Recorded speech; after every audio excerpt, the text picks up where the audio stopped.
One specific poem from the late 19th century operates as a high-pressure psychological thriller.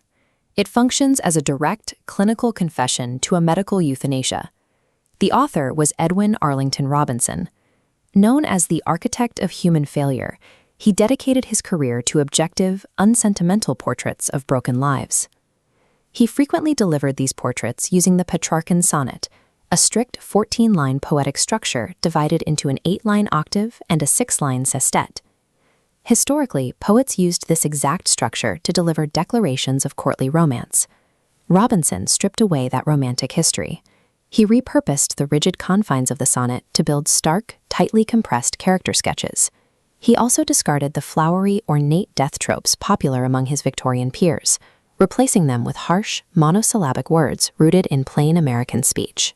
By combining the tight constraints of the sonnet with everyday vocabulary, Robinson found a way to dissect taboo realities. Instead of stating facts directly, he utilized the rigid form to house details that require the reader to reconstruct the physical reality. You can hear this architectural precision in his poem, How Annandale Went Out. Listen to the defensive, legalistic tone the speaker adopts from the beginning. They called it Annandale, and I was there, to flourish, to find words, and to attend. Liar, physician, hypocrite, and friend. I watched him, and the sight was not so fair as one or two that I have seen elsewhere. An apparatus not for me to mend. A wreck, with hell between him and the end, remained of Annandale, and I was there. I knew the ruin as I knew the man, so put the two together if you can, remembering the worst you know of me. Now view yourself as I was, on the spot, with a slight kind of engine, do you see? Like this. You wouldn't hang me? I thought not. Within these 14 lines, the narrator confesses to a mercy killing, yet he never explicitly describes the physical act of murder. We have to look at how he frames the patient to understand how he hides the crime. Take the very first line. The speaker refers to the patient using the neuter pronoun it. They called it Annandale. That single word dehumanizes the subject. It signals his identity was destroyed long before the speaker arrived. By the third line, the speaker turns the clinical lens on himself, offering a stark self-indictment. Liar, physician, hypocrite, and friend. A physician's traditional duties are to cure the sick, comfort the dying, and attend to the living. Here, every one of those mandates has failed. The speaker is trapped in a moral contradiction, where acting as a friend means violating his oath as a physician. Robinson's method relies on presenting isolated fragments of information, data points that could imply several different stories. This forces us into a position where we are required to appraise the person and the situation based on limited evidence. Through the first 8 lines, the octave, he strips away all Victorian sentimentality. We expect an emotional eulogy, but we receive a forensic, defensive groundwork for the argument to come. To build this defense, Robinson relies on metonymic diction, substituting highly specific objects and mechanical concepts to imply a character's internal psychological state. Look at line 6.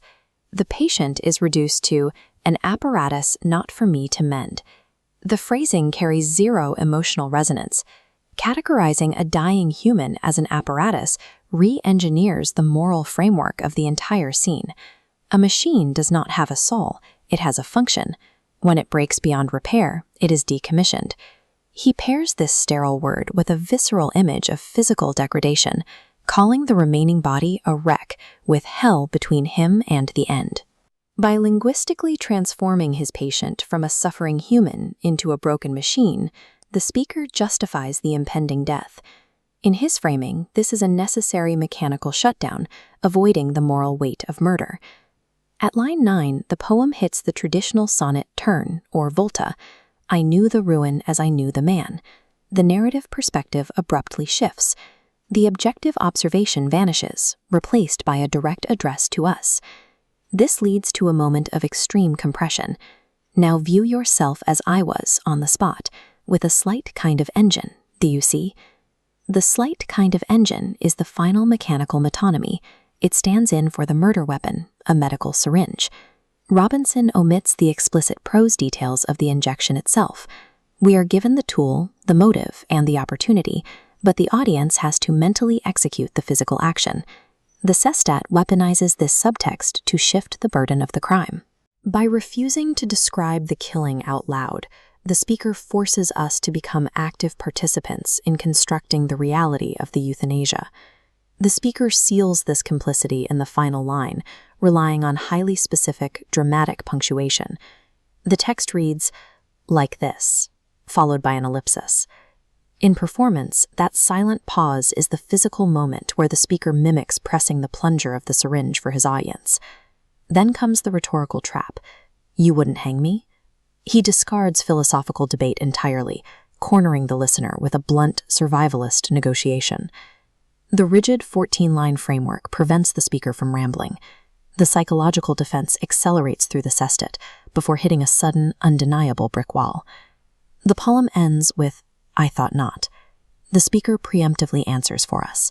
He controls the final word, acquitting himself legally and morally before we can even respond. This is Robinson's cryptic economy at work. He replaces sentimentality with mechanics and explicit action with rigid silence. He forces us into the jury box, granting a profound, uncomfortable dignity to the deepest of human failures.